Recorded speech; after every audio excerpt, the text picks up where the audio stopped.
A very good afternoon, everyone. Welcome to the NSSF Financial Literacy Program, Financial Parenting Father's Day Edition. The mothers had their due last month or a month ago, and today we decided let's have our due as the fathers ahead of Sunday. Thank you for joining us for joining NSSF. Today, each time you see Mr. Headmaster here, we are going to get into 2 hours of class. Finances are something that does not get taught in schools. And as adults who have committed to life, for joining us, my name is Apollo Mbowa. This is the Father's Day. Give us a little snapshot of what is going on and how to keep ourselves short. And we have just a health minute. African cultures, usually we tell people that men tend to be the leader. But when it comes to COVID, I'd like you to remember this. Avoid men and follow women. Avoid men and follow what? Women. What is men? M is for mouth, E for eyes, N for nose. The COVID virus comes in through men, M-E-N, mouth, eyes, and nose. So avoid men. Instead, follow women. I know it's counterculture, but guess what? W, washing your hands. O, obey social distancing. E, ensure that you mask up. E, exercise and eat well. And N, no unnecessary traveling. So, avoid men and follow who? Women, and you're safe from COVID.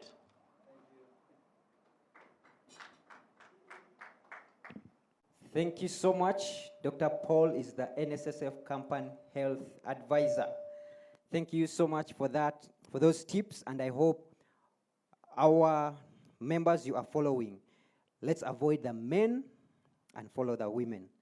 Allow me to also invite Michael.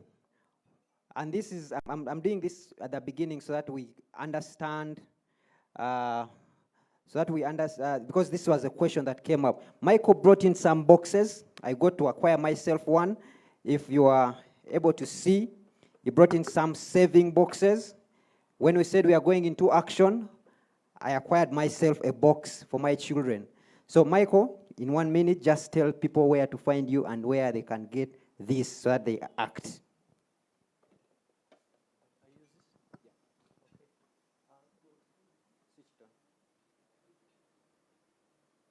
Good afternoon.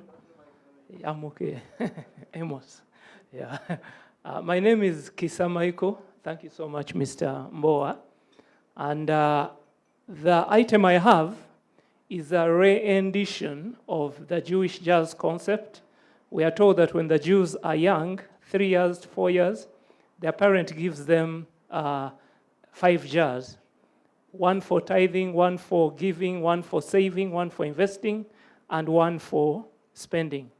And the division of the money should be 10%, 10%, 10% for giving, tithing, and saving, and then 20% for investing, and 50% for spending. So I tried to formulate the jars, but the customer always knows what is best. They told me that it's best to put it in 1 unit if it's to be sensible, because the children run amok with jars.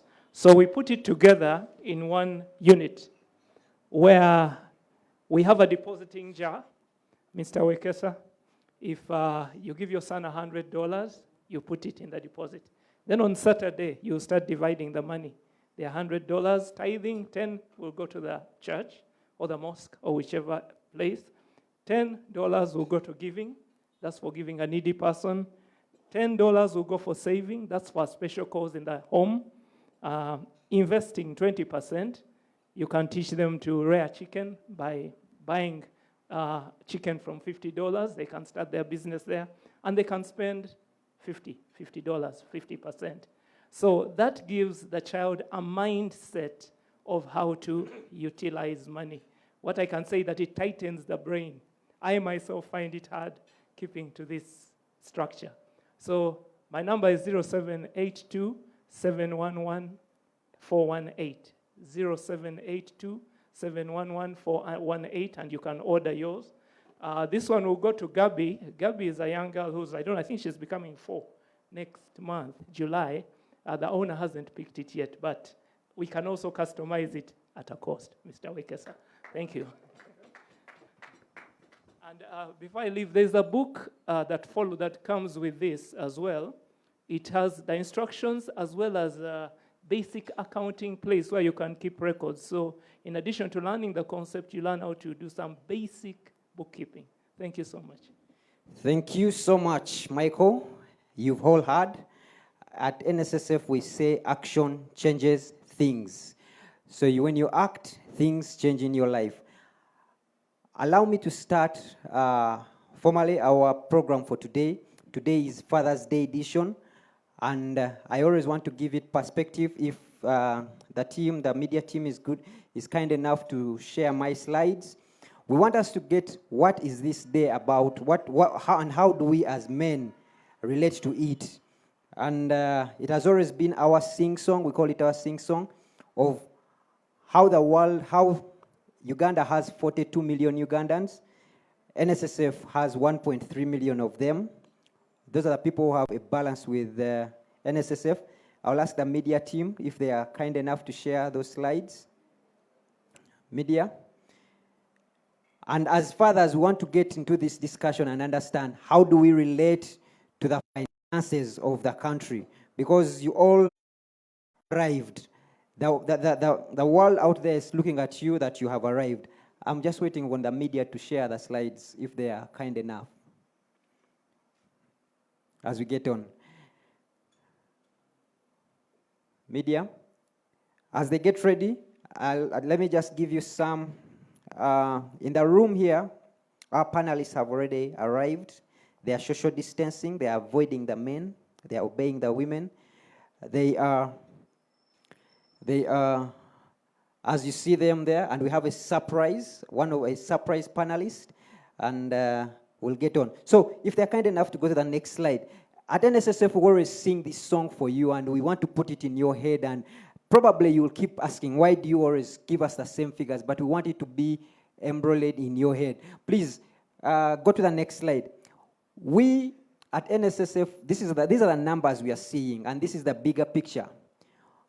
Of the 11% of the labor force, only 11% has a social security savings. If you are in the labor force, if you are 16 years and above, but only 11% have someone looking at their social security. That is what we are seeing. At NSSF, we again see another number. Only 7% of our members have above 50 million. Now, this is not to worry anyone. Some of you could be young and maybe you, by default, you can't have above 50 million. But what worries us is that NSSF balance is usually the biggest balance in any person's life. And that worries us. Because at NSSF, and these questions, when it comes to NSSF questions, you will ask the people. I'm not paid high enough to answer some of these questions, but 50 billion leaves NSSF every month and goes into the public. And in this room, we've been asking ourselves, and they've been tasking some of the staff at NSSF to show where that 50 billion is. Where we are, we're looking at a skyline, a view, and we are not seeing any buildings coming up because people were paid their NSSF. That worries us.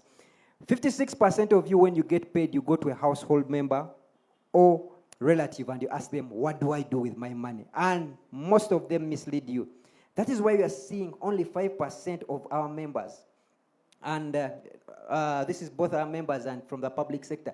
In retirement, only 5% are able to maintain their level. Most of you will drop in level and you'll be encouraged to go back to the village.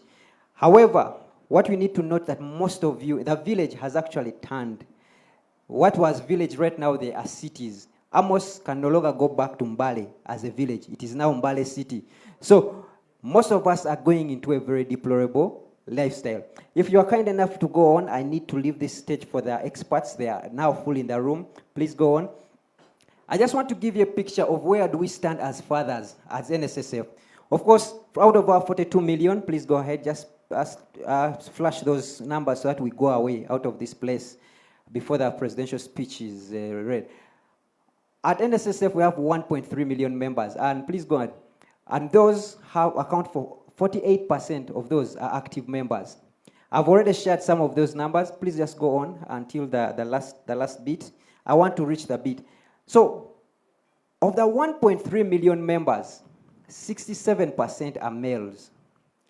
67% are males, 32% are females. That is, those are the figures we have at NSSF. Please go on. Because it's Father's Day, if you are kind enough to go to the next number, please. The media person. We have 345,000 fathers at NSSF, at least the ones who have updated their records.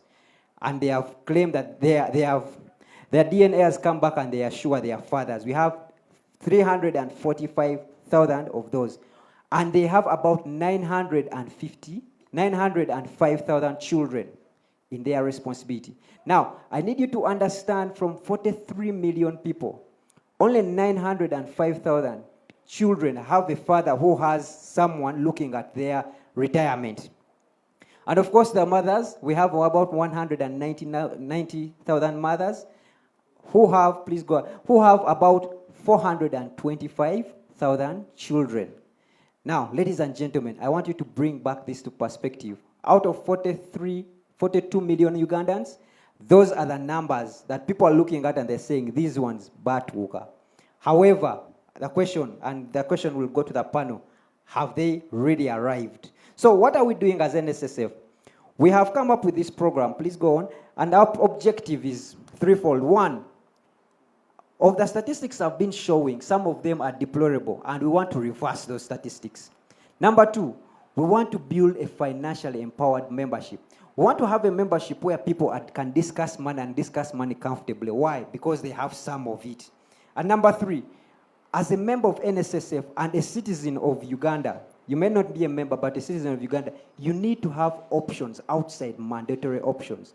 So, by law, you cannot do anything else with NSSF. Even if you want to bring up to 30% of your money, the law won't allow you. However, as NSSF, we are saying, if you have 15% at NSSF, can you have a 10% elsewhere? Can we have a discussion where you are saying, I have my 10 million at NSSF and I had my 5 million elsewhere, but my 5 million is outperforming NSSF. And then you put the management at task. How can my 5 million outperform you? Those are things we need to understand. I would want to confirm if we have, our volume is okay. Kindly text and tell us that we are doing okay with the volume. I have a message here saying that the volume is not doing well. Thank you so much. As I finish up, kindly, the next slide, as I go away. So as NSSF, we are committed to this role and we want to be of purpose to our member. Our final slide, please. So this initiative will go through whether you are a child of 7 years or whether you're a judge of 90 years. We want to discuss money. And we are committed to having this discussion come to your sitting room every month. Every month we shall take off 2 hours just to discuss money. And finally, let me send my call. We were asked to call out some of these persons. Please, if you are kind enough to share that slide, I just need to confirm that we are getting good volume. Please share the last slide. We are calling out to all the fathers. Please go ahead. Just run through this because the experts are already here and we need to hear from them. I don't want to take so much of the time. All these programs are available from NSSF to the public. These programs are there to discuss money. We don't discuss anything else. We discuss money. We discuss your money. We don't even discuss your NSSF money. That is for Biarugaba and all the rest. But when it is FL, we shall discuss what you have in your pocket. And finally, let us call up on all the fathers as we are ahead of Father's Day. Please go ahead. Please, the last slide. Let us call out on all the fathers. That father who reminds the children Every time the children ask them for something, they remind them, they have to be reminded of their own children. Let's call out to those fathers and we say, Happy Father's Day. To a father who has to validate his success basing on the father's benchmark. You are looking at your father and you're saying, my father didn't have a car, I have a car, so I have arrived. We call you out and say, Happy Father's Day. For a father who has embraced child spacing, but only embraced it geographically. So you have one in Kamuli, one in Soroti, another one in Kampala. We call you out and we say, Happy Father's Day. For a father whose most dreaded conversation is a request for Kameza. Every time you ask for Kameza, you are quarreling and reminding this woman how she's not a very well-behaved woman. She keeps asking about these things. We call you out and say, how are you? Happy Father's Day. To a father who is still examining and what luck each child has brought. You are looking at your child and you are saying, yeah, I've had this child, but no luck came with this child. Or maybe let me have another one. This is the one that will make me wealthy. Yes, we call you out and we say, Happy Father's Day. There is that seasonal father. He takes a front row for all functions, but is absent when it comes to school fees and all the other basics. But on graduation, I am the father. I am the father. Yes, Happy Father's Day. We remember you. There is a father who is convinced they did their best. The best thing they did was picking the mother. So after they picked the mother, they assume everything is taken care of. So you send the children to the mothers. Please go to your mother. There's a father out there who is crying for a financial miracle. Can I have a DNA test that gives away this child to the neighbor?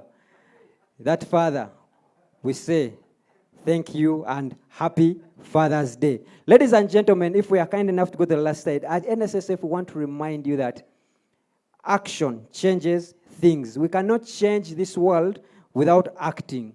Let's act and we shall have things change. Today is not my day. It's a day for the fathers and experts on the experts we are bringing you. I just want to give you a disclaimer. They are not experts in finance, and they are not the best fathers out there, but they are people who have lived and have something to share. And maybe we shall pick something from them. Every person's journey is unique. When someone shares with you their journey, don't try to replicate it, but just pick a lesson. Allow me to call our keynote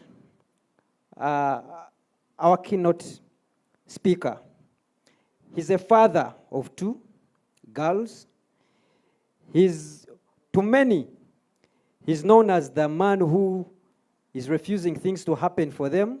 They blame him for their misery and their so many things.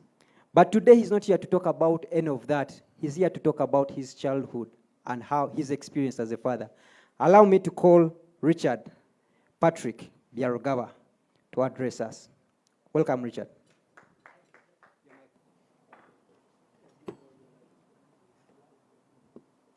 So, Apollo, you want to declare me enemy number 1 by saying publicly that I have prevented people from doing their things. As you probably know, I don't represent any constituency in Parliament. I am not an honorable minister. I am an ordinary civil servant who has been running with the NSSF for a couple of years now. If you've been following what has been happening at the NSSF, you will have realized that we've made so much progress in trying to drive not only people, but we've also ensured that they now begin to have alternatives to not only saving at NSSF, but also saving in their lives. All right. So today is about a story.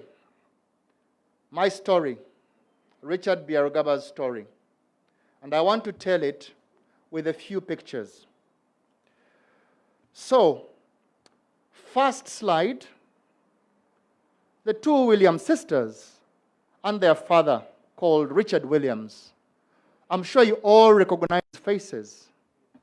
They are arguably the best or the greatest tennis players in the world of all time. I can say that without fear of recrimination. But I'm sure if you do the Google search and you ask for a sporting family in tennis and ladies, I'm sure they would be the best. They have dominated the tennis world for decades. Up to today, one of them still does, Serena. You can say that this was mostly due to their talent, which they were born with. But I know that a lot of the history that has been written, that will be written around these two sisters, is because of their dedication of their parents, to be specific, that father. They probably would have not played that great tennis, even with their talent, without their father being involved. Just for the record, I don't play tennis. I've never played it. I played squash. So, what does this story tell us? This story tells us that parents are an important influence on their children. The lessons they offer can change their lives of their children in both positive, but sometimes in negative ways. Obviously, for this particular family, what helped them quite a lot was the fact that their application, their push, their practice, their DNA did help them to become very good. But we also know that oftentimes our parenting options can also influence the choices that we make when we are brought up. And sometimes our journeys can not only be dictated by our childhood, but can also be dictated by the parents for whom we are children to. So, at this juncture, allow me to talk about my journey. Allow me to share a brief recollection of the life that I grew up in. I grew up in a family just after independence. My father used to work for the civil service. He was one of the people who learnt English. Would you believe that was a very good skill? He learnt English quite earlier on, and because he was good at English and the local language, he was appointed an interpreter for the Muzungus. For those who do not know what Muzungu is, they were the colonial people who used to look after Uganda. So at independence, he takes total advantage because the Muzungus sort of realized that he must be a clever chap for having learnt English, and he joined the civil service, went to Nsamizi College, which was at the time training civil servants, and he became an assistant district commissioner, and his first posting was in Karamoja. So my initial thoughts, my initial surroundings was Karamoja.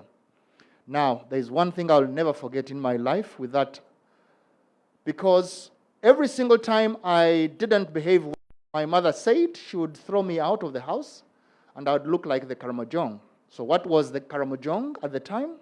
They all walked around without anything on. So I really, really hated not having anything on, because I knew that would be a punishment. But growing up was also a time when my parents really had to make a lot of choices. And the choices they made included me going to primary school. Because I could not go to primary school in Karamoja, they decided that they needed to ship me off to a primary school very early on, by the way, P1, in Mugwanya Preparatory School and Kaboja Savio School, which, as you all know, was a strictly Catholic school. So I had a very strict Catholic upbringing. My education at Savio was absolutely very, very, very happy. Everything was about uniform. We were not allowed any clothes from home. We were not allowed any pocket money. We were not allowed grab, because they wanted everybody to be equal, to be the same inequality was what they preached. The key lesson for me earlier on was that you should be happy because you've got it. However, this meant that I did not have an opportunity to even deal with things like savings at that earlier time. But primary was such a good experience. Out of the blue, I do my SP7, and I was expecting to go on, shipped me off to order to raise pocket money, because that was so important for me. If I did not work hard, I was not going to have any pocket money to take to school. This is when I began to learn the discipline of money and how to earn it, how to use it, and how to ensure that it lasts the term. Because if I didn't earn enough, I would be in real trouble. Secondary school ended rather well. We were rather clever, so we passed and went up to university. And university was a period of plenty, actually, because there was something called boom. I'm sure people these days don't know what boom is, but this was because government sponsorship involved accommodation, dollars. Let me explain a little bit. The Uganda currency was depreciating at a big rate.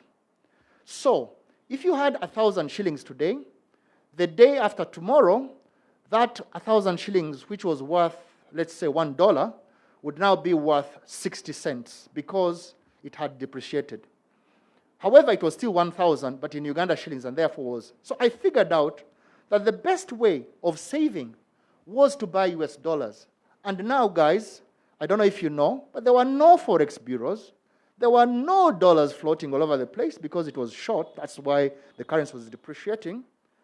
But there were a lot of tourists who were coming here, and they would want to exchange their travelers' checks into Uganda shillings. So I took advantage of that. And I saved quite a bit. By 1987, I had already got a huge saving of $5,000, which I stupidly lent to a lady who invested in a business, and it all disappeared. But that's a story for another. The important point is I had been able to save, but squandered it. But I learned quite earlier on one lesson, that I will never lend money. So in my life, there is nobody who I have ever lent any money. Can I repeat that? I have never. That way, it has been such a good thing. I learned earlier on that is the most difficult thing. Can I just repeat that? I learned and keep it in my life. And since each of those, that account, and the other one is that they can keep their regularly broken, and there's money added onto for money. My further education in foreign currency, small amounts, $150, self a target for each of them, and put aside specific amounts of money monthly to achieve that goal. I engaged in equity at the time, helped me a lot in finding out how much I needed to have in that account. The idea was for these plans to mature as they enter university to any other means, in spite of the fact that I was still a little bit of time. Patience is key. Instant gratification is not true. Point number 2, incorporate money talk in your day-to-day life. Incorporate money while playing games with your child. If you are dressing up dolls as an example, discuss where the doll gets its clothes from and how much money this is going to cost. Number 3, be transparent with your own. That be a good role model to them. It is not just about teaching money habits, it's being about a role model too. If you as a parent want to teach your child about money, you must walk the talk, and they will look up to you. Moment. Today is not my day. I will want to now invite the fathers that are going to share with us painting. To start with, I'm not going in any particular order. We have Amos Wekesa. Amos Wekesa is a father. He's not a forester, he's a jungle man. That's what people like calling him. He's an entrepreneur. He's a man in tourism. Amos Masaba Wekesa, welcome. Please take the end of the seats. Thank you so much for joining us. Alongside him is Isaac Ruchi. The full name Ruchi, I will not finish it. That one, Ruchi, he will tell you. But while Richard was speaking about 1987, I know there's a majority of our people who cannot associate with those years, but if you're in the 90s, you remember the Limit X celeb. Yes, so this is Ruchi, Limit X celeb. Thank you for joining us. Please take your seat. We have a surprise panelist. We associate fatherhood with being tough. And we can confidently say that all the best children, the most disciplined, are children of tough people. We are yet to validate that. But also, in the midst of their toughness, or in the toughness we see, they are parents and human beings. Brigadier General Felix Klaije, the political commissar. He's a man of so many things. But he joined the army in 1989. He has been a spokesman in the army. He's been a member of parliament. He has just received his new ranks, I think not more than 2 years ago. And there's so many things I'm trying to pick out. Fortunately, today he is also a teacher. And last but not least, one of his students is here to testify whether he was a good teacher or not. And the teacher will also testify if he was a good student or not. Simon Kasiate. Simon Kasiate has been a PRO in very many organizations. The list goes on and on. He has been in transmission. He has been in XCOM. He now works with a MasterCard. And he has ambitions to continue. The gentlemen today are here to discuss money, and Simon opts that he will use my particular seat to moderate this conversation. They are here to talk about financial parenting. But before we start there, we need to give them a snapshot of who they are talking to. So I'll ask my team to launch the second poll. The second poll, please. Want to launch the second poll and ask you. I don't know if it's launched.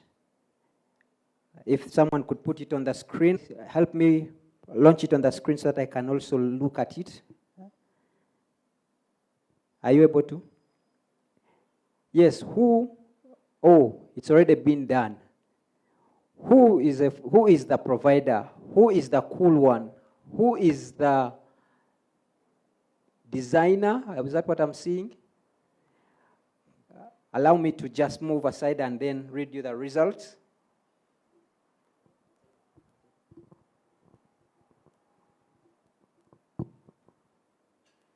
The poll states, in a family, who is the provider? Who is the caregiver? Who is the screen is not doing me any well. I just want to read you the results before you start.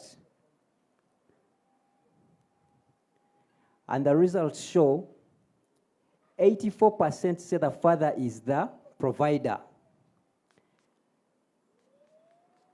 82%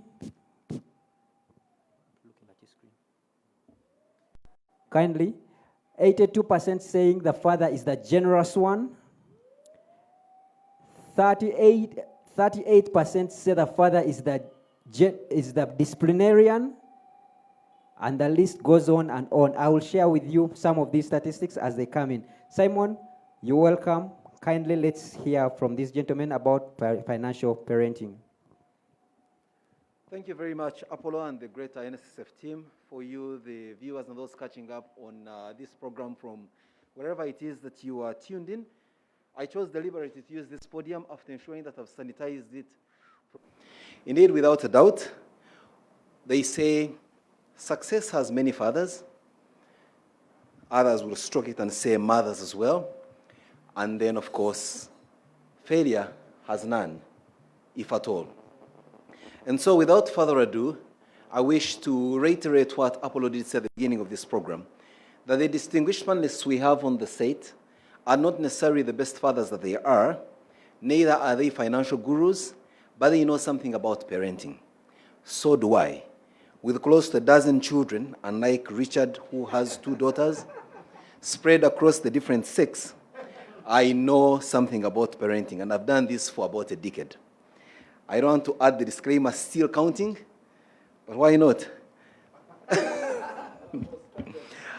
And so there's plenty of lessons to learn from today, but suffice it to say, are the staggering statistics that were shared earlier on with regard to fatherhood and the demographics of NSSF. That from your own findings, you have about 350,000 fathers as active members of NSSF, and about close to 1 million children looking up to those fathers.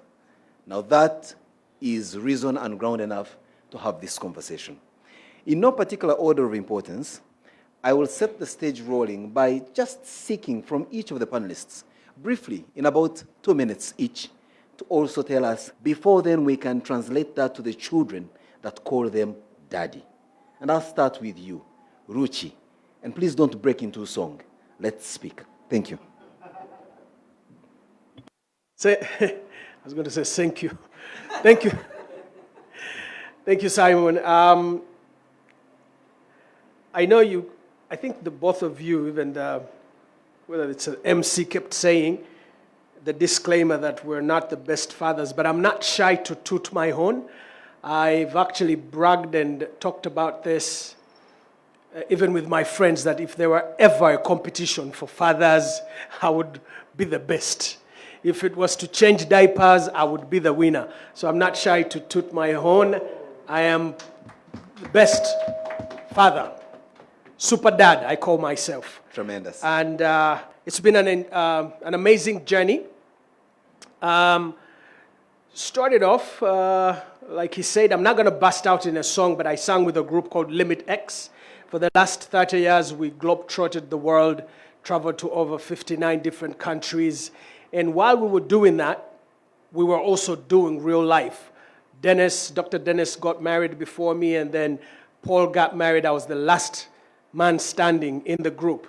And eventually that brought family and actually slowed down the group, and eventually contributed to us taking a very long hiatus so that we can do life as a family. And I ended up coming back to Uganda in 2004 with a 3-year-old. And then when we were here for 2 years, we got pregnant again and went back to the US to have our second baby. I also have two girls, beautiful girls. They've grown. I have a 19-year-old who has just gotten into university, and a 16-year-old who is still in high school. And for about 10 years, I actually single-handedly was parenting them here in Uganda. But now they have gone back to the US, and they are with a mom, and we're doing the cyber world thing. So that's my story as a father. I love the part where what now we consider to be the new normal, that for the most part was abnormal, was for you the normal thing. I mean, you were e-parenting, cyber parenting, Zoom parenting, long before these words became anything to go by. And we're glad, and no doubt, that's what makes you the thick father that you are.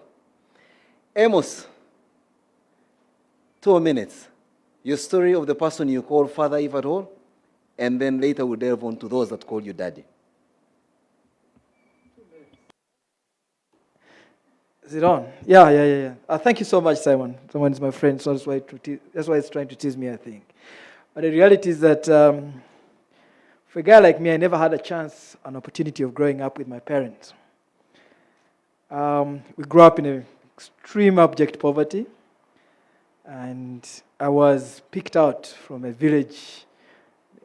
Salvation Army came in 1983 looking for the top 2 poorest families to pick 2 boys. And thank God, I was in I was one of the 2 boys that they picked up. Now, I didn't grow up with my parents. I can testify how hard it is to grow up without a parent. I was in Salvation Army Children's Home in Tororo. We're 48 boys. There was no real love. In fact, I always ask myself, why would a person take a kid below 10 years or 15 years to a boarding school? And just because I grew up in that home, and I know that a child before the age of 7 needs a father, mother, needs that emotional attachment. I have my son, who is now 15 years. We've just been having lunch this afternoon. Yesterday, he was doing a surgery after falling on a motocross. He's Uganda's, one of Africa's best riders in motocross. All my 2 children do that. But growing up in Salvation Army and going back to my home, the things that I learned as a young man, I could tell why my parents were poor. The firstborn had a different dad, secondborn a different dad. The thirdborn, I had a different dad. My next sister had a different dad. And the first thing that I put off, I said, I will never, ever have children from 2 different mothers. That first I put on the side. Then I said, I must make a difference from what my parents did. So when I came to Kampala in 1996 to start out as a sweeper, an office messenger, and so on and so forth, to grow through the ranks, as a Bagisu, by 1990, by the time you go through circumcision, you have to be about 17, 16 years old. That was 1990. You're supposed to get married the next year, the odd year. I refused to get married. I was under pressure from the people in the village who wanted me to get married. But I had a dream. My dream was to raise my family differently. I stuck in there. I started my own first business at the age of 28. At 28, they had written me off. They thought I don't function. They thought I was bad enough. Among the Bagisu, that is terrible. I got my firstborn at the age of 33 years. And 33 years, to so many people, was a big problem. But the reason I did that, I first wanted to first of all, empower myself financially and be able to look after my own children. That was very key. That was very important. In fact, before I got my firstborn, I already had a source of school fees for them. For the 3. It was, and up to now, one source is a source I have that just gives them school fees, and whether I'm there, whether I'm there, it won't change. Now, the other thing that I also did was to make sure that by the time I started having children, that was 5 years into running my own business. And at that time, I'd grown a business that was able to function partly without me, because at the beginning you have to work 18 hours. When I started from the age of 25, I worked for 18 hours a day until the age of 33. Now, from that time when I got my firstborn, our firstborn was Skylar, who's 15 years old now, I think I changed diapers more than my wife did. And yes, and any of you that knows me will know that, and I've written about this on my wall, you will never easily find me anywhere in the night. Why? I go home 5 to 6 p.m. If there's anything I'm to finish, I'll finish when I'm at home, because I want them to sleep when they have seen their father. Those of you have seen, I've done lots of activities across this country, across the continent, across the world. We've traveled with my son.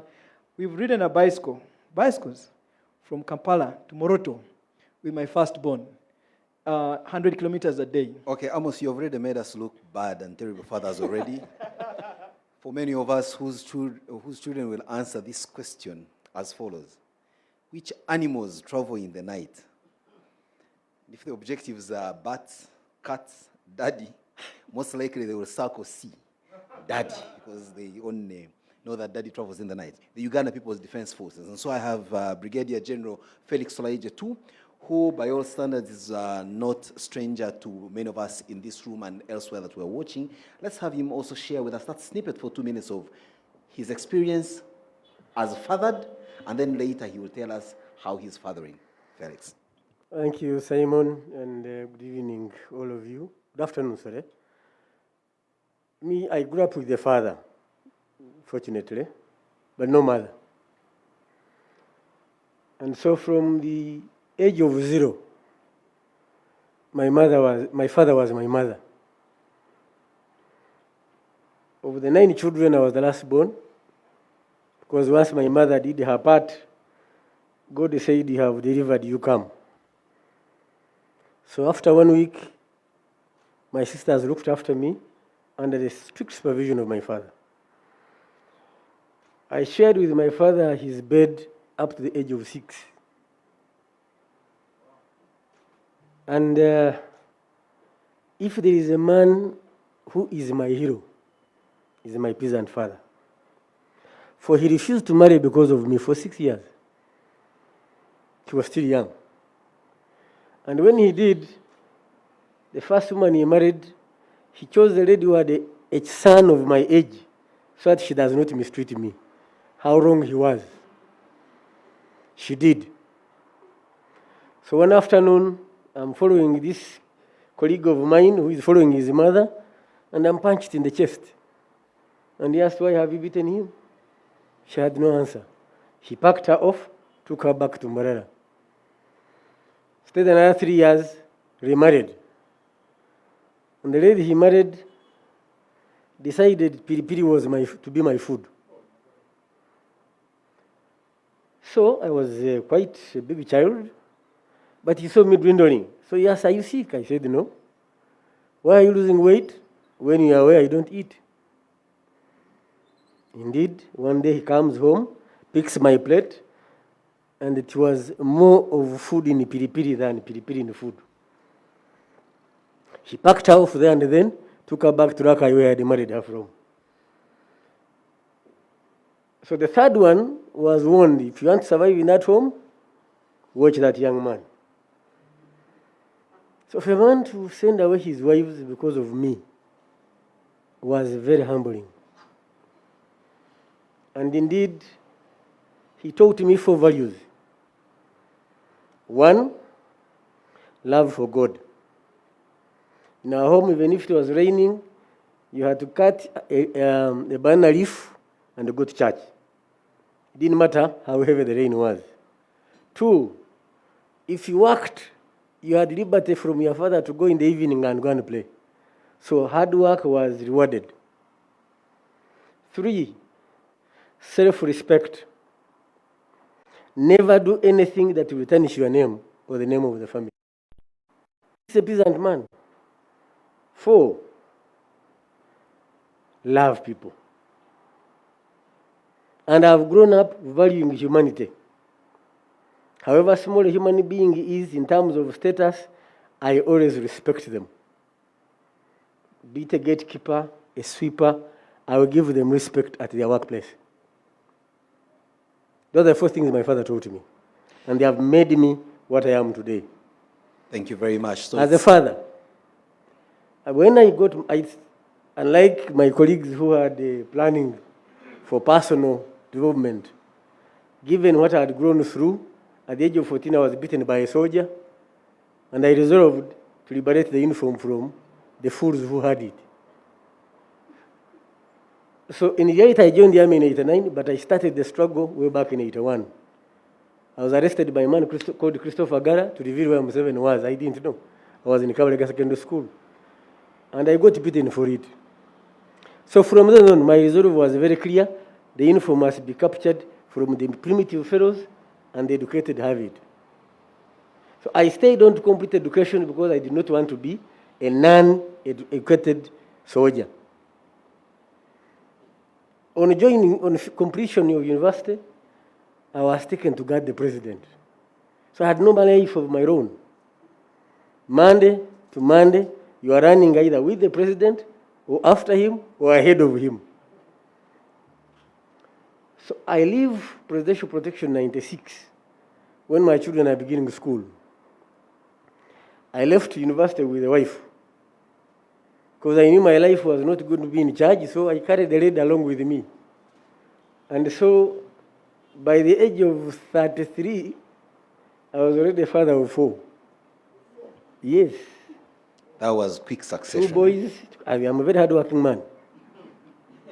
And ever sober, so everything was done accordingly. Tremendous. Now, having seen that transition from you being raised single-handedly, and I'm sure not even just with the hands, complete with the legs by your father, and every one of you with their respective stories on how you were parented, I think now it's a moment for us now to delve into the conversation of today. There is so much that as fathers you're required to do, and many of you have shared, from changing diapers to guiding your children and teaching them life's principles. But today we're here to talk about the issue of financial parenting, and more so from the perspective of a father. And again, using the same 2D tab, we'll go through the formations of answering the following questions. I'm going to ask about 3 of them, which you wrap up in your about 15 minutes of presentation, each one of you, so that then we're able to drain out all the knowledge from you for the benefit of the fathers and children watching us right about now. When is the best time to have a conversation with your children about finance? Anyway, is there a moment when you should have a moment to have conversations of a financial nature with your children? Richard agrees that he does, and he has practiced that over the years. Does it work for you, Amos? When is that time? And how should it be structured? Say your answer in relation to what you have done, what you could do better if you haven't done it, what you can do if you are given a chance to do it. So it's a whole complexity of appreciation of the reality before us. Over to you, Amos. 15. This time you can speak us to drop. All right. Thank you so much, Simon. One thing about life is, and one thing about Uganda is that we're very, very shy in many ways speaking about money. But at the same time, I think there's just non-understanding of what money is. Money is simply a medium of exchange for either services or goods. And when we speak about money, we are caught up in lots of confusion. I was listening to Dr. Suruma one time speak, and he said, for you to print 50,000 shillings will cost you the same as printing 20,000. It will cost you the same as printing 1,000 shillings. So basically, it's just a paper. But what is important is the ability to put on table a service or a product. And so if you actually make money, if you have money, and you don't provide a service, you don't provide a product, chances are that you're a thief. For me, I've been very blessed to learn that. And since I've grown, from a sweeper, grown through the systems working and providing service and products now, I have learned something about money. And one of the things that I've also learned, which I'm teaching, which I've told my children, is how, for example, do you grow wealth? For you to grow wealth, you need to first find a job, something that gives you an income. After you've had an income, the second thing you have to do is make sure that you save as much as possible from that income. Today I was just seeing my colleagues talking about 20% as saving. For me, I think if you have ability to save even 50% of your income, you stand better chances. Now, after you have saved, make sure that you wisely invest the saved money. So you have to be asking for wisdom. I always believe that you need knowledge, but for you to succeed, you need to apply knowledge correctly. And sometimes you can find people so brilliant, but with inability to apply knowledge, and that's lack of wisdom. I think for me, wisdom is divine, and something I always pray to God. People ask me, what things will you, when you get a chance, do you pray for? I pray for wisdom, I pray for God's protection, and favor before human beings. Those 3 factors have been so important in my own life growing up. But the 4th, and very key, and that defeats very, very many people, is lifestyle. Richard was saying it's much more easier to make money, much harder to actually keep or grow money. And he's right. Making money is one of the easiest things that anyone can ever do. The hardest thing is to actually keep or grow the same money. Now, I am assuming that you already know the other factors. The other factors are key before you actually even get something to do. Number 1 is that when a child is growing up, skill them. Now, if I just told you about my firstborn who is 15 years old, he started working with me at the age of 4. By the age of 10, he knew so much about mechanics. And he started working in the compound as a cleaner, sweeper, working in filing and everything. This afternoon, we've just been having lunch together with a business person. So he started attending meetings with me from the age of 9. And now he has reached a stage today, for example, we're chatting and many guys were near there. They're all surprised that the 15-year-old guy is actually engaging in business. 11. You know, the Jews tell you that if you raise a child by the age of 13 and does not have a skill, you're actually raising a thief. Now, let's go back to what I was trying to tell you earlier. Before you get a job, before you find a source of income, then save, then invest as wise as possible, then watch your lifestyle. The other thing is that, one, the first thing that you look for in life, and I see young people in Uganda struggle so much to run for money. And they don't realize that people that have actually made money without having a skill come back when money is gone. That's why you see a person becomes a minister and is dropped. And 1 year later, the man has completely nothing. Why? It's because he has no skill to offer. The first thing you need to look out for in life is a skill. I can tell you that a person like Arugaba has done his finances. He understands money so well. That's why people demand his services. That's what it is. So you must skill yourself as much as possible that everyone around you needs you. That's what I'm trying to teach my children. Now, me in tourism, I am not yet there. I am now having bigger body in this country to talk about tourism. Chances are that he will look for me. That's when you realize that your skill is relevant. Number 2, you need to look for networks. So however skilled you are, you must have the ability to network because networks will give you a chance to apply your skills. Now, when you have a skill, you have networks, the third thing comes easy. That's called money. Now, when money is lost, you can go back to apply your skill through your networks, and the money will still come back. And, of course, the last one will come automatically. It's called influence. When you have a skill, you have networks, and you have a bit of money, the fourth thing comes automatically. That's called influence. Now, in my parenting journey, I was just telling you about my son, my daughters. All of them have worked with me every holiday in different parts of the business, from cleaning the compounds, washing cars. Now, by the time my son was 11 years old, today, you don't have to ask him to change tires. If my car has a problem, even mechanically, he can easily diagnose the problem of that. By 11, today is different. I was building my house.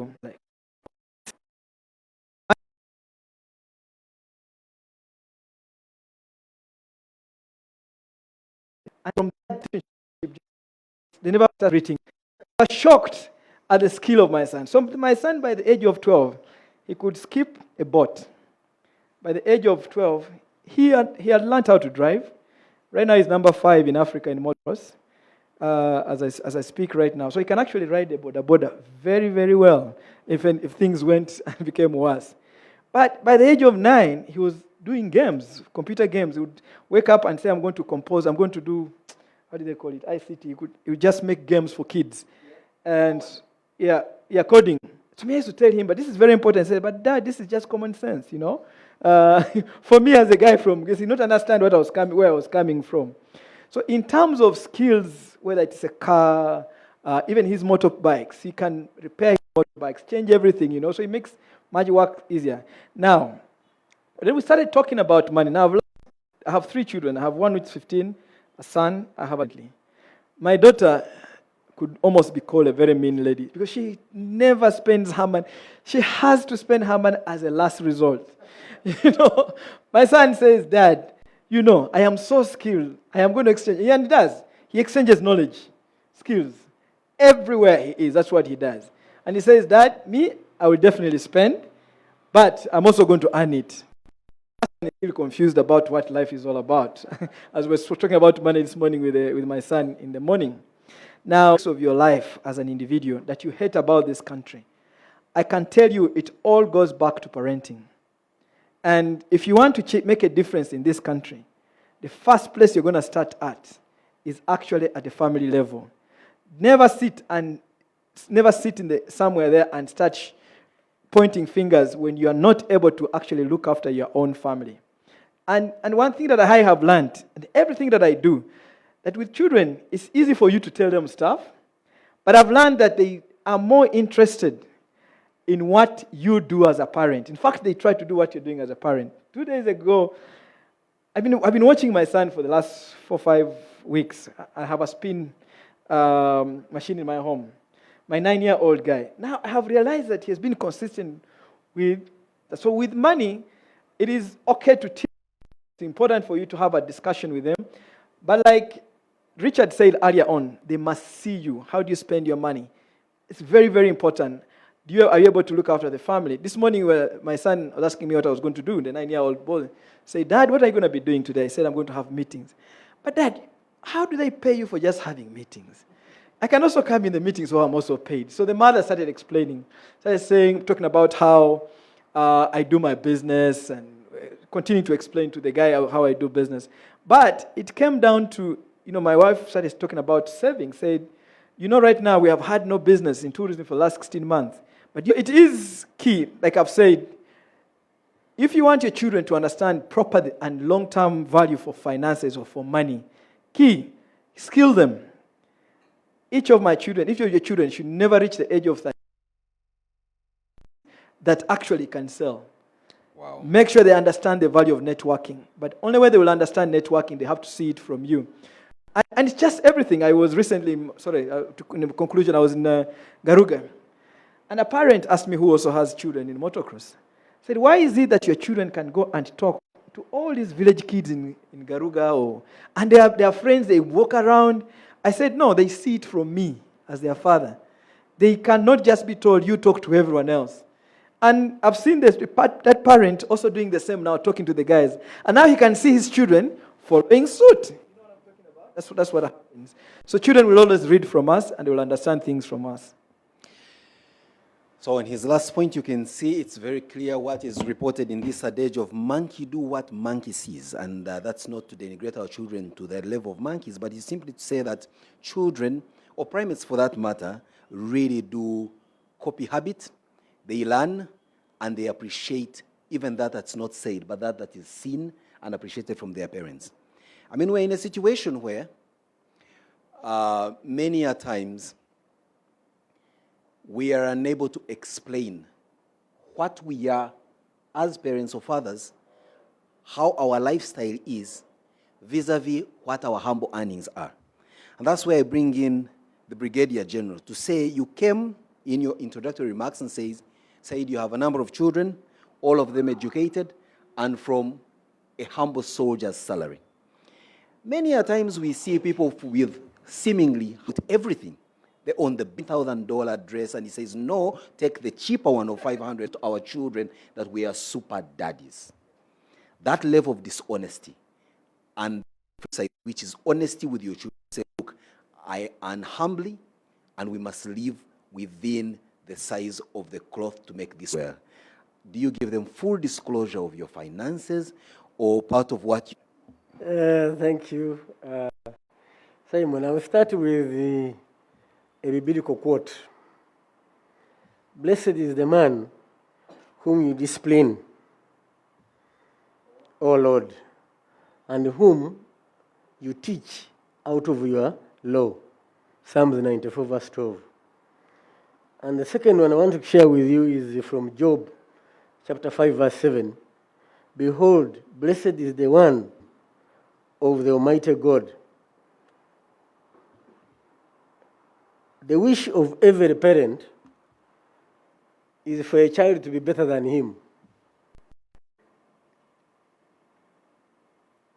I made a resolution that despite being a private soldier, my children will go to the same school with the Minister of Finance's children. I said I would rather put on rags, but these fellows go where Yarugaba went. So the boys were in Savio and then St. Mary's. The girls were in Kisubi Girls. One went to Nabisunsa, another went to Namagunga. Nabingo and then Namagunga. But how did we manage? Not I alone, but my wife and I.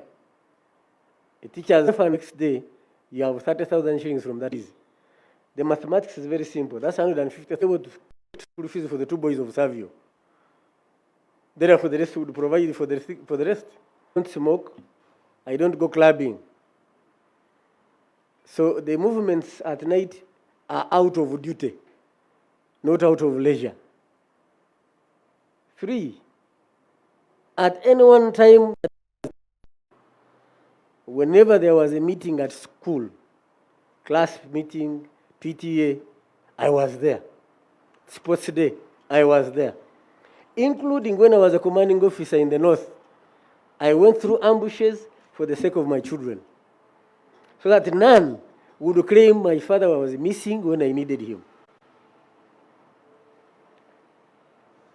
The fifth reason was that as long as you are there as a father, the child appreciates that you appreciate him or her as your child. You don't just throw there. And I remember one of my son's friends asked him, "You mean your father can find time to come to school?" And they said, "Of course, he has to." The other one said, "My father works with the Bank of Uganda. He has no time for this nonsense."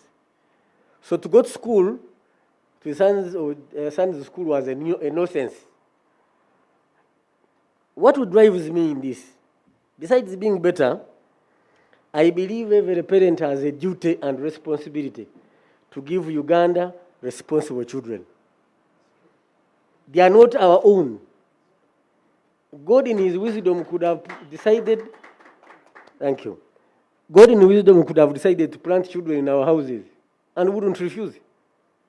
But he gives us the privilege to be co-creators.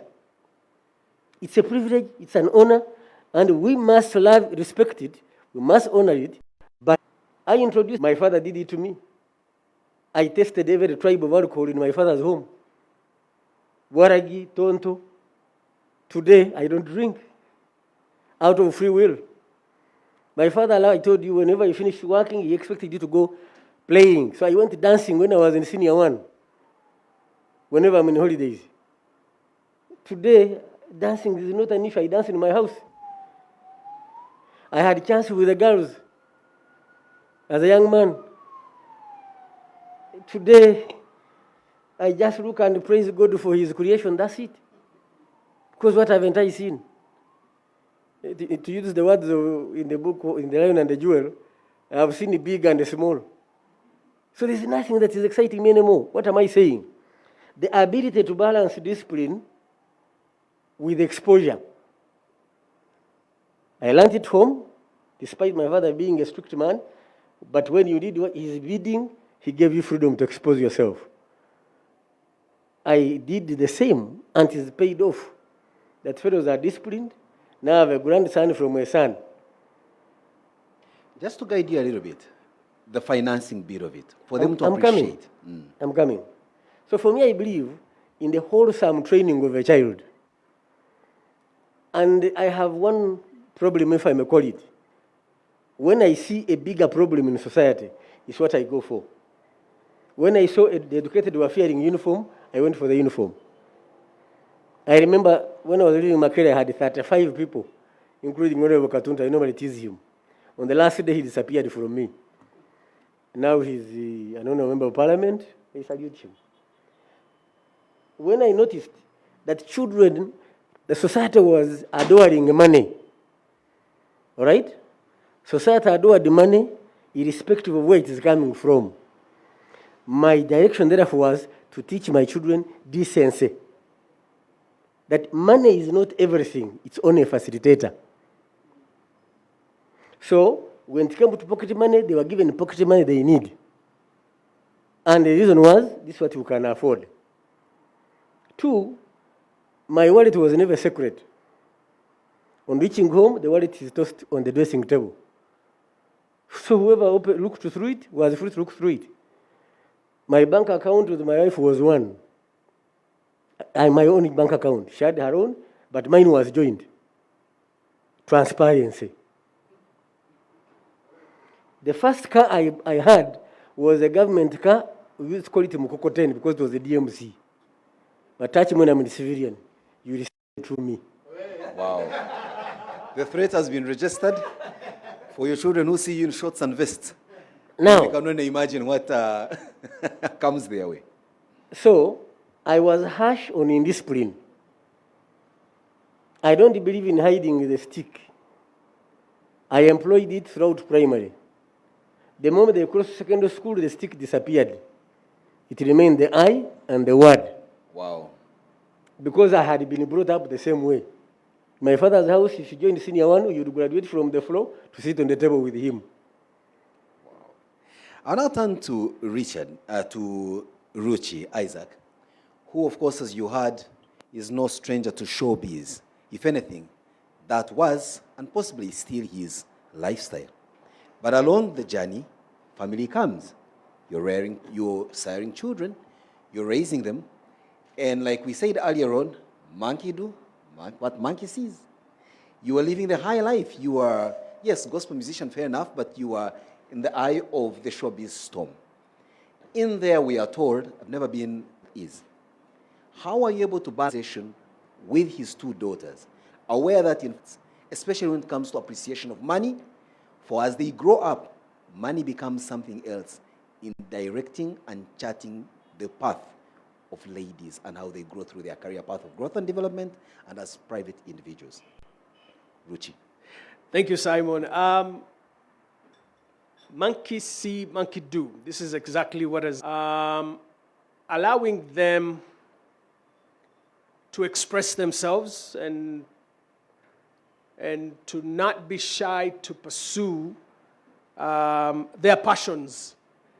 They understood very early the definitions of passion and purpose. And because they saw and knew and heard the stories, and they were reading stories about which was in the creative arts or the entertainment industry. So my kids were exposed to that early, and they started early in these fields and actually started making money in some of these, and it's not a crime to find somebody to pay you for that. And I believe that they're still carrying on with that. And of course, wanting to do and give them good things, we hustled and worked very hard, and I wanted to put them in international schools and started off putting, the first one was at Rainbow, and then I was like, you know what, I'm not an expatriate. Why am I, spending almost $10,000 on a child per year? So eventually I found another international school that would allow for both for a lot less. But I had issues, again, even with the school systems, because I remember one of them getting rebuked because she had missed a class or two to do a gig. And I was trying to get the teachers to appreciate that beside traditional education, there's these other things that kids can do, and this is why we endeavor to bring them to international schools, because we believe maybe international schools would allow them to do this. And I said, so who is going to applaud them for the talent that they have if the school is not allowing them? 2 days out of school, but my child was 12 years old, and she was emceeing a gig with about 400 people, adults and children. I said, how many 12-year-olds can do that? And a week or two after that, the younger one was about 9, and she was in a film. And still, they were being rebuked. Why can't, these kids are missing school for other things. And I came and I said, guys, MC a gig and I'm paid $1,000 to speak for 45 minutes to 2 hours. They're like, no, don't tell that to children because, I say, no. Somebody has to be able to applaud, encourage them in these other areas. So I was very intentional in getting them to appreciate that. Find that thing that makes you tick, that you're passionate about, that you love, and then find a way of getting somebody to pay for that, and you will never look back. And they've continued that way. About 3 years ago, they eventually moved to the US. They're in California, not very far from Hollywood. And then we call them domestics. By how many books do you have? There's a saying, the way they say it in French. How many degrees? And the creatives are not something that you look at. And we had a few arguments, and I said, but the kids are not going to fall very far from what the dad does, I've been a creative, and this is how I've carried our weight, all of us, in the family, we have people that are industry people. My younger brother is a filmmaker. He was one of the assistant directors on Queen of Katwe. And I encourage them and push them that way. From when they were young, they appreciated that you can actually be paid for that thing that you're passionate about. I encouraged them to also be able to find solutions to needs, and don't be shy when you find that solution to that need. Don't be shy to be paid for that. I remember I started an initiative in 2011 called City Yange. City Yange was an initiative to clean this city every last Saturday of the month. This came out of a problem that I saw.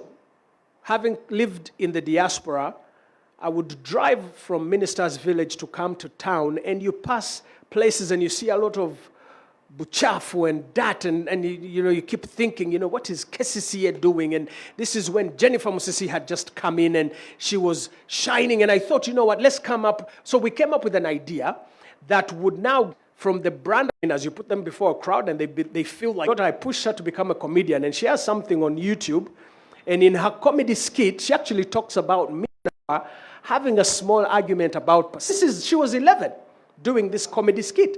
And she's like, but, I reminded him that Beyonce fired the dad from being the manager because he wanted more money. Because I'm like, wow, okay, so we've gotten an understanding. Do you still have a job, or you were fired? Let's be honest now. No, I kept that job.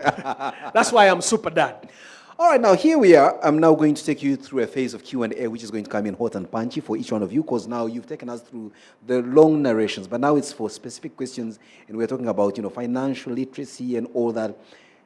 The vibe I get is that, to a large extent, is to grow him from the humble 0 star on his shoulders to a point where now he's walking with a bit of a bend because there's a bit of weight on his shoulders. You, Isaac, you could have been anything, a budding musician or even a struggling musician from the word go, but here you are, a celebrated international star. Amos Weketa, a colossus in the tourism industry, but like you said, you walked into this city as a sweeper. You did not become a dad at the time you were a sweeper because you were worried that as a sweeper, you'd not make a good dad. Isaac couldn't have cut short his international glitz and glamour to be a dad because then that would have robbed him of the fun and fanfare therein. Felix here could not have cut short his ambition to become a decorated soldier, to have children. He waited until that particular time. What about those who are not lucky enough to have waited and are now going through the trenches of having children in a situation where they are, and I would use the Uganda moniker for this, Mufunampola, with their children. You can only give what you have. You have to talk to your children about. I think that will probably need someone who has a woman was, because we're also speaking to young people that are struggling. I am not going to do it. And what we should forget, the community, to bring up your child, if you're the one who has brought that child.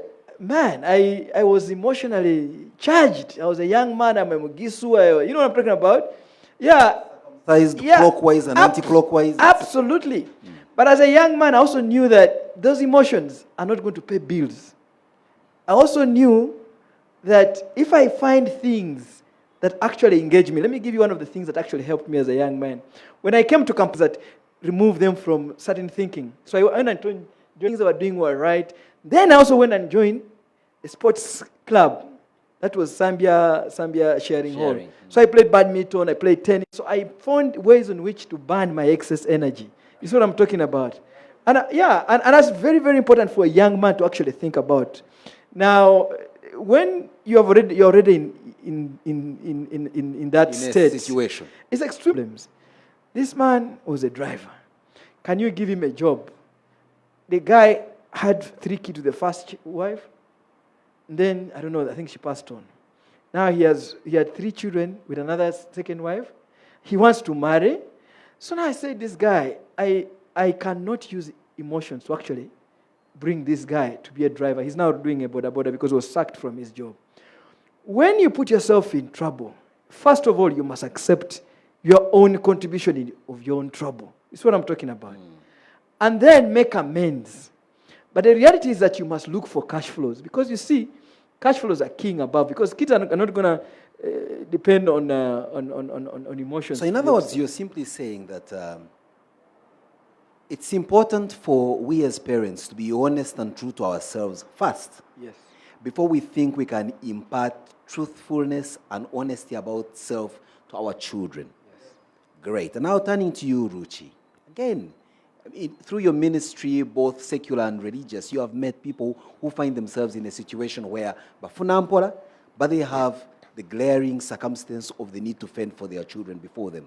And now we are celebrating Father's Day, and they need to have a conversation with their children around saving, around financial discipline, around being able to cut your coat according to the size of your cloth. What can they say to their children, and how? We did talk about something offline before we were, on air. And you said something about culture. We don't have a culture, of saving and all of that stuff. But when we started traveling to the diaspora, we experienced what you would call culture shock. When we went to the UK, for instance, we realized that the English got to an event at a particular time. And in Uganda, we go to the event. That's why you see people show up late. In Uganda, people say, on Saturday, I'm going to a wedding, c'est fini. Meaning that they've somehow, on the card, the wedding is at 3, and they will be like at 3:20, they're like, oh shoot, the wedding. Then they start getting ready and come and show up late. In the UK, we showed up late at events, 15, 20 minutes, and then we were rebuked, and we were puzzled and wondered, why are they rebuking us? We are here. And they were like, no, but you're late. We're like, well, just 15 minutes. So we adapted very quickly. So we need to encourage people to be intentional, even with the children. Let's break the norm. Let's break these cultures. Let's go into culture shock. All believe that if I work very hard and provide for my family, they believe that's it. But I want to say to each parent, if you can go an extra mile and be intentional, it is not enough just because you pay the school fees and you put bread on their table. Start talking to the children. Stimulate their minds. Find out, what are they dreaming? You would be amazed. The children have the craziest dreams. What are some of the dreams that you can be a cheerleader of? Because you never know. Some of those dreams are some of the things that they will pursue all the way in adulthood. Because somebody said something to them. I am what I am today because of one word, and other things played a part. But there's one word. Missionaries came here, I think it was 1984. They were a musical group. They were so cool. They played at Lugogo, 1984, I think. And one of the guys said something, and it stuck with me all my life. He said, if you can perceive it, you can achieve it. And it stayed with me. And after 10, 20 years, it almost became cliche. But then I look behind, and some of the things that Limit X did are some things that we had in our heads that were unheard of. When we started to think and dream about traveling the world, we were at Miracle Center as the youth leaders. None of us had passports. And here we are dreaming to travel the world. And eventually we went to England, and we were like, oh, we want to do big stages and have, too many people in the concerts. And we were able to achieve all these things that seemed possible, that even some of our Ugandan friends would ask us, but you guys, you're in the UK. You think you're going to be better than all the other guys. You can't blow up. You're Ugandan. What good thing comes out of Uganda? But we stuck to the guns. We had a dream. And the thing that gentleman said, if you can perceive it, you can achieve it, is something that I started instilling even with my children. So the parent that you're talking about that might not necessarily have the background that Richard has. He didn't go to Savio. I went to Savio. And Richard had a good time at Savio. I had a bad time. The only good thing I count about Savio is the friends that I've had for life. Andrew Garcia is my brother because of Savio. And another one, Ambassador Bill Kayonga, is my friend for life. I didn't like Savio because of the Chivokos, because of the uniform, because of all these other things. Yeah. But I was saying all of this to say that somebody might not have the background that Richard has, but you could have that thing that he had, that he shared, the things that he shared with the girls, with the daughters, with the family. You know, we need to be intentional. There's more than the money. There's more, because parents, I need for, especially fathers, since we're talking Father's Day, fathers need to go beyond, I pay the bills, I pay your school fees, what else do you want? No, the children want more. They can get more, and you can do more. Talk to them. Listen to them. We have internet. Find out what are they passionate. It might be funny. Read about it and be a cheerleader. You would be surprised what the children can do. I mean, I talked with my daughter about comedy, and she was like, I don't know if I can do it. I coached her on a few things, and we did a video that kind of, you know, it was nice and it was funny, because I was able to sit and talk with her, and she was like, yeah, I think I would like to do this, I would like to do that. And kids, you might find that children want to do so many things. But be the parent, be the adult, sift through these things and say, I think she actually does this even better. Be that cheerleader. Put in more, be intentional, and do more than paying the school fees and putting bread on their table. Thank you, Ruchi. You'll agree with me that a conversation such as this involving fathers and their children, especially when a father of only daughters is speaking, becomes very difficult for you to interject or even probe and ask the hard questions, lest my own children who are currently watching may blame me for not having them the opportunity to listen, if for nothing else, to the incredible accent of Isaac Ruchi, and that on contrast from the man from Ruahaha. And then when it comes to Brigadier General Felix Kulaija, like you had, he taught me general paper in high school, his wife English. So the incredible English I speak, credit to her. The terrible accent, to him. And that was not very far away, Richard, from where you had your primary school. It was up the hill on St. Mary's College, Kisubi. But suffice it to say, there is your biological children, and there is those that come into your life. And just with that preamble, I intended deliberately to show that I may and I should consider you as a father, because you taught me what you were paid to teach me. When you look back with the benefit of hindsight, should you perhaps as a teacher have had the opportunity maybe to candidly tell us in that class how to manage our finances better? Because I want to believe that while you were teaching and speaking to young people on a weekly as you did, you saw many of us waste away because we were coming from homes where our parents thought the best way to parent us was give us an incredible amount of money that would never finish even if we were eating oysters from breakfast at the school canteen. Do you think there's something you missed out there? And if you did, capitulate and advise teachers to go beyond teaching us inorganic chemistry and the relationship in the diagonal relationship in the periodic table to telling us how to manage our finances. Maybe that could make us better citizens. I think, admittedly, I did not talk to young people about managing finances, but I spoke to the parents and the teachers. Because much as I was speaking in schools, I also mentored the parents. I spoke to the married.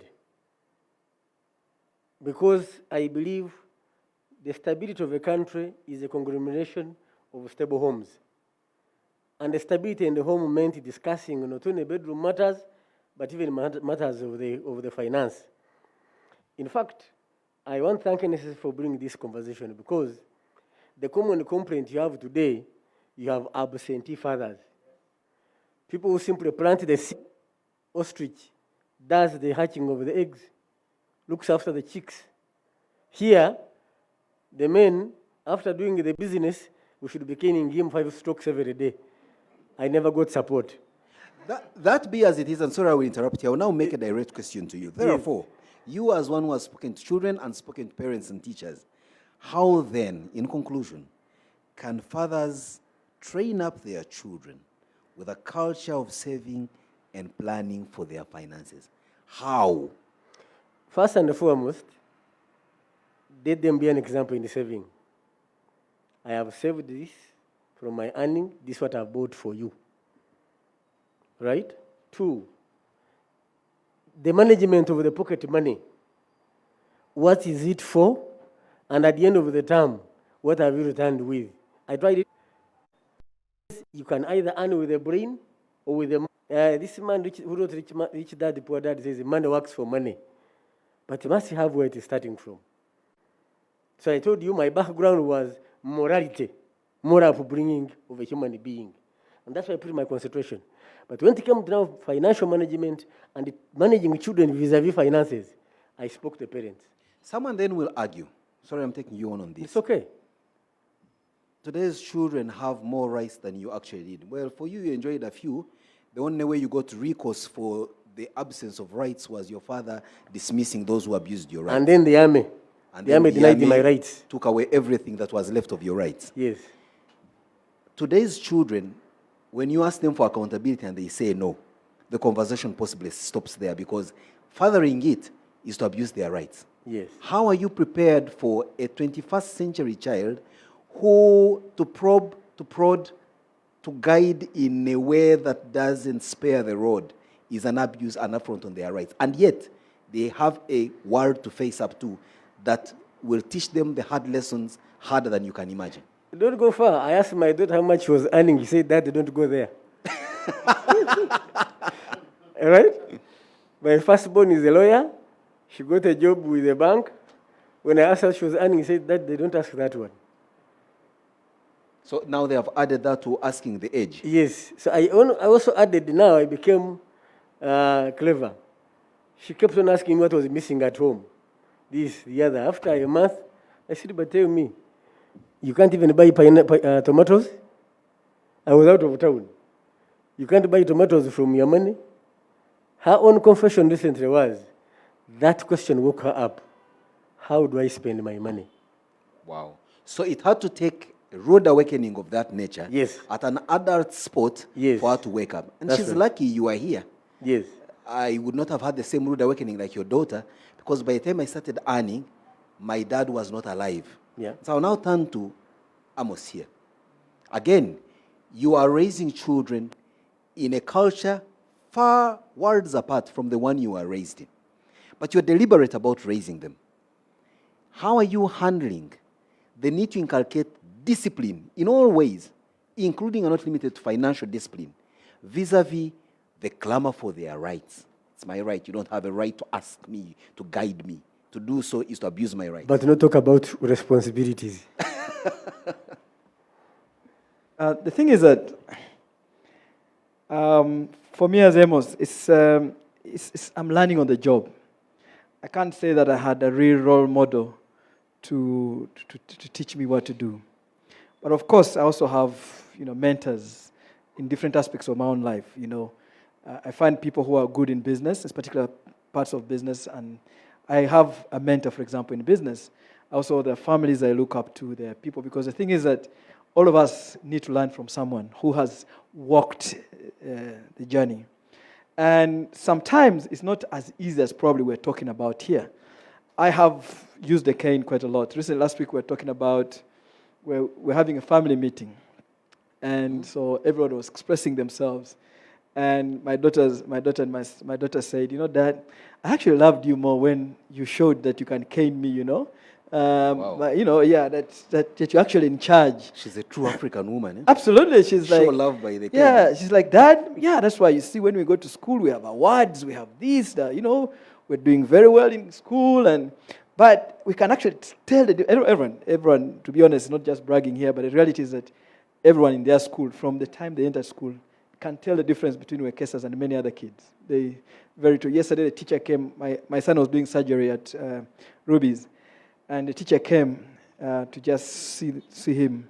And his teacher just was like, Amos, you should be very glad you have a fantastic son. That's the teacher talking about that. And I said, growing up, I don't remember any teacher coming when I had a problem to come and to come and see me. But anyway, So there's been struggles in order to achieve certain things. I give you an example. We've been having a struggle about owning a new car in the home. But one of the things that first also helped me as a person, I've talked about lifestyle. Until I owned my own house, I was paying $200 for a home I was staying in.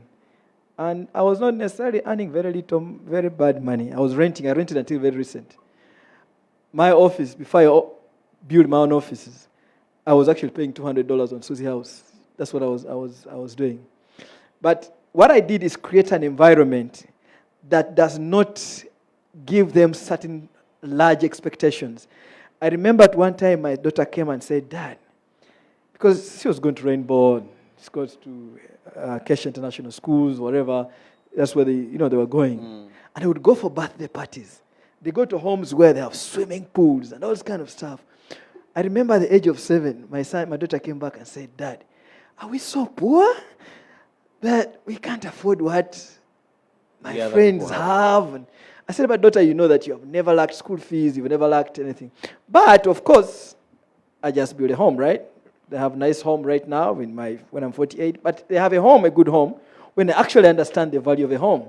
And my daughter says that, "I think if you had built a home earlier, would have probably not had a home like now." But let me now give you the struggles of, a car, for example. My son, boys with machines, right?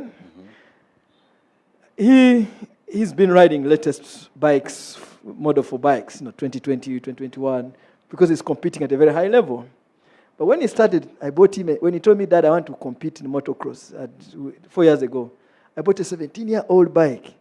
Now I have a 21-year-old car. So he's been asking me over and over again, "Dad, why don't we have a brand new car?" So even used the excuse of saying, "I want to see my dad safe." Now, one day we're having a chat. But he has pressure from other, external pressures. So recently I was having a chat with a friend of mine. He asked me, "So Amos, why don't you drive a brand new car?" I said, "It's not because I do not value brand new cars. I've actually thought about it." He was sitting there and listening to the conversation. So I told this guy, one day I saved up to $150,000. I walked to Toyota. I touched V8.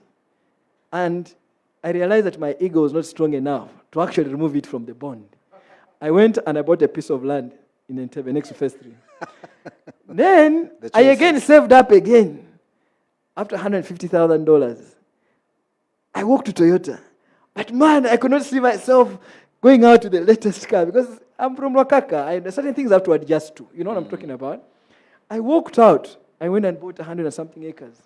Now, we were looking at the values of what happened. Now, my son tells me now, "Dad, I now understand where your information comes from." Sometimes we not directly have to explain. Now, lastly, we've been doing motocross. And now my children know that Dad does not put them under pressure to always be number one. But they know that Dad celebrates when they have put in their best effort. When he comes number 2 and he has not put in his best effort, he knows Dad will not clap. But when he falls down and gets up and chases and he comes out number 4, I'll be the guy on the line. You follow my friend on Facebook. I'll be the guy. Recently, my son asked me, "But Dad, why is it that the young one just started motocross 2 years ago? When he was coming number last, I was there cheering." And one day he asked me, "Dad, but I was number last. Why are you cheering me?" I said, "No, you put in your efforts. You put in the best efforts." We're in German. We're going for a German national competition championship. My son sees German riders coming. They all come with 6 guys, 10 bikes. Just the house in which they sleep a car. It's about 4 million euros. These caravans. Man, my son panicked. We started having a fight. And I realized that he's just so scared of this guy. He's the only African in the whole... Esteem issues. Absolutely. We had a fight the whole night. Said, "I'm not going to ride." I said, "Dad, my son, you are here. These are the people you're going to compete with in offices." Now, through the fight, he tries the first race. He comes number 14. And he said, "Hey, Dad, I can take on these people." Then they start appreciating certain things. But there will always be conflict, especially with boys. Amos, thank you very much for that insight. Now, as we conclude this conversation, we are here with NSSF because of where we are coming from as a country and as a culture. The culture of saving is not an easy one. And if you ask me succinctly whether even I personally do save, and I think it's because, in all honesty, I didn't have these conversations. Absent were the means that, but at least I knew he afforded never earned anything that can be regarded as dignified or fulfilling. So I grew up with them about money, and I want to be very honest with you. So today, I'm here to learn, and I already have 500,000 Ugandan shillings. And Richard was in the process of saving is a forcing that some of us already wasted goods. I mean, I'm over 40, I teach their children, they don't have to have much to save. My best gift. And Amos, what do you think would be the best to leave? Who did this or gave me this for me? I'll start with you, Isaac. For me, it would be, again, having that conversation to where it becomes culture and a matter of principle. Once they appreciate that, then they start to live it. Now, I'm what you would call a serial entrepreneur. Now, entrepreneurs also were very hard to manage. You know, I'm the guy that starts 4, 5, 6 intentional on saving. So every money you have goes into, it's Investing. an idea. It goes into investing and you lose it. But there's one thing that I had learned, and this is really what bailed me out, and I've shared these stories with my kids. I'm in an industry that has probably suffered the most during the pandemic. The creative arts have been shut down almost for 2 years. Now, many of us, I'm on a group with UMA, Uganda Musicians Association, and I see the cries every day. Now, for almost 8 or 9 months, I did not earn a penny. But I had been intentional. In my head, I had programmed myself to kind of always have 7 months, you know, saving somewhere. This bailed me out. Even with all the compromises, I was able to not die for 8 months. So you didn't ask for Yoka 20% from you know who? I didn't. You know, now But we're asking for it. Now we want even 100%. The moment the siren goes off, I'm headed to ICU, start processing. You know what's funny? As they gave us the statistics, I was like, oh my God, I'm a statistic. I was in the number that has less than 7 million. Being an entrepreneur, I don't have the advantage of forced. There's some business, so it's just that one business that thrived, and I am a statistic. Wow. You know, but I have a number of businesses. But the important thing that is let it be a lifestyle, a culture, and I know it's hard for us. a matter of principle. Matter of principle. Brigadier General Kulaije, let's close this. I have 2 short stories. On 8 sacked a guard, rode his bicycle to the factory, told this Muzungu how they had dropped their coffee. And they bought him, they gave me a bottle of Primus, and they went for their coffee. I told him we are poor because of that opportunity squandered. A few years later, I read the story of a girl whose father was an accountant, so honest, but poor. Life. Said, your life, look. 2 years later, a job is over the panel. Said, are you anywhere related to? Wow. I want my children to live on my name. I see where you're going with you call it what? DRA? Descendants of the resistance movement? Exactly. And I see therefore, where you're going. I give them 3 R's always. Respect yourself, respect others, and be responsible for your actions. Or company secretary, and she's a lawyer, and her surname is Kulaije, you know what to do on the account of that name. You have either the exit or the entrance. The man has made his case clear.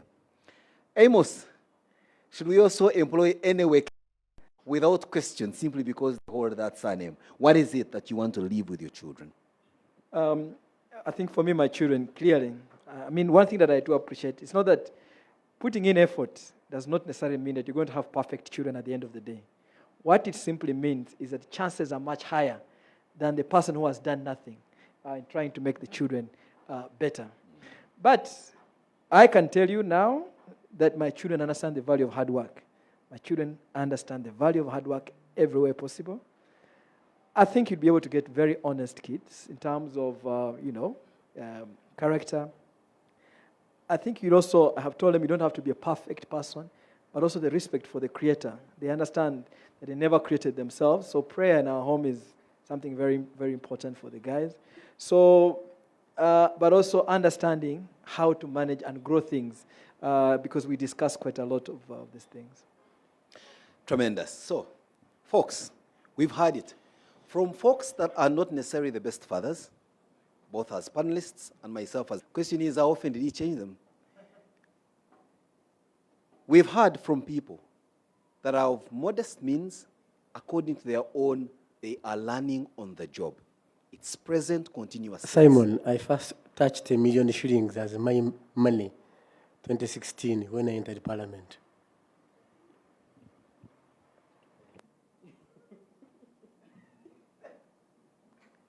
Does he have anything in NSSF? Please give him. He first. No, I am not. In 2016, that's about 5 years ago. That is the circumstance in which we live. And I'll take it from a story we had when we were offline before we went online, is that NSSF has realized one disturbing phenomenon, that in less than a year after receiving, attributed this circumstance to one simple phrase. With hands on their heads, they say, I wish I had known. Simon, for those of us in the military, many of our colleagues die in the first 3 to 4 years of retirement. Another sad reality. Perhaps NSF should look into that area. Those of us who have quite a bit of time on their hands know about saving and understanding matters finance of principle. Have a wonderful time, and God bless you. Thank you so much, Simon. Thank you so much for, you're almost, I'm scared about my job. Head of operations to give what they have shared. Mr. Manja, kindly come give us a word of gratitude to these men, then we can have this wrapped up. A number of things we've gotten. It and pick a few things. Do you allow me to be able to use this? It's not patented. Thank you very much. A few things that, and you have money. You're a thief. That is very... Firstborn is on their way. This is the right time. Amos, I'll make sure that when... Thank you for listening and viewing.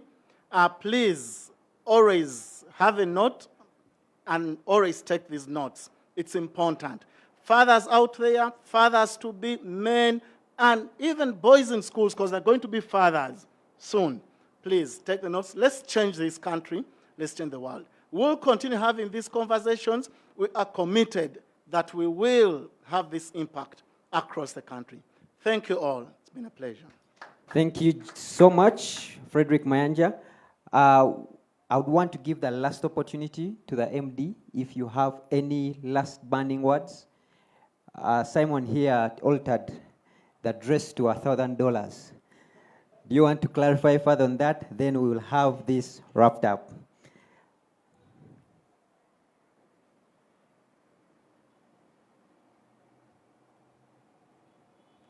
I think it's only fair that I use this opportunity really to thank Simon, Amos, Afande, and Showbiz for being with us today. I made it up. And being able to really provide this time to our members. Gentlemen, ladies listening in, I can assure you the situation with regard to financial literacy is very, very low. I was looking at the numbers not so long ago, and the financial literacy policy, would you believe Uganda has a financial literacy policy, was launched in 2013. By year 2019, which is the last time we looked at the figures, our figures were only around 24%.